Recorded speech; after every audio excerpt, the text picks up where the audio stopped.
Hipertansiyon, diyabet, obezite gibi hastalıklar toplumda çok yaygın olmaya başlamış ve yeni pandemi şeklinde dünyamızda baş göstermektedir. Sağlık Bakanlığımızın da aile hekimlerine koruyucu sağlık hizmetleri konusunda bu şekilde bunları yapılmaya teşvik edilmesini çok olumlu ve doğru buluyorum. Bunlar koruyucu sağlık hizmetleri, bağışıklama hizmetleri gibi bizim görev kapsamımızda olmaktadır. Aynı zamanda aile hekimliği zaten günümüzün tıp branşının karmaşıklaşmış sistemi içerisinde vatandaşlarımıza, hastalarımıza yön verme konusunda da etkin bir rol oynamaktadır.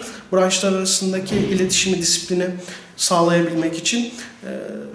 Kanser taraması gibi çok önemli koruyucu sağlık hizmetleri aile hekimlikleri tarafından yapılmaktadır. Vatandaşlarımızın aile hekimliklerine kendi sağlıkları konusunda güvenebilecekleri ve yardımcı olabileceklerini belirtmek istiyorum. Antibiyotik direnci gibi çok önemli konular penisilinin icadından beri gündemimizde olmuştur ve bugün çok ciddi antibiyotiklerin bilinçsiz bir şekilde kullanılması sonucu çok ciddi bir boyuta ulaşmış durumdadır.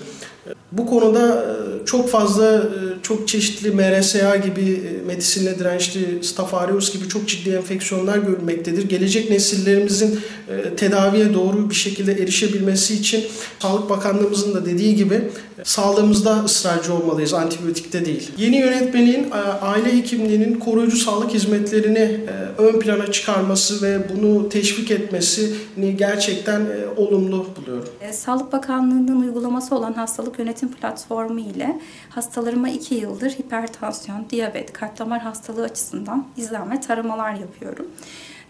Kanser taramaları sırasında 2 hastamda kolon kanseri, bir hastamda ise serviks kanseri tespit edildi. Bu hastalarımın kanser ileri evreye ilerlemeden erken teşhisle tedavi oldular. Taramalar sırasında hastalarımda hipertansiyon olduğunu farkında olmayan hastalarım vardı. Bunları tespit edip ikinci basamağa yönlendirdik ve tedavilerini almalarını sağladık.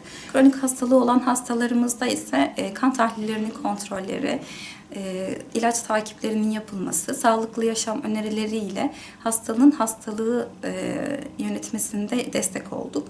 Diğer bir konu ise akılcı antibiyotik kullanımı, antibiyotik ve ağrı kesici kullanımı. Toplumda yaygın bir ağrı kesici kullanımı hakim. Ağrıya sebep olan temel nedenlerin tespit edilip tedavisi gereklidir. Asıl sorun göz ardı edildiğinde ise müdahale edilmesi zor bir evreye ilerlemiş olacaktır.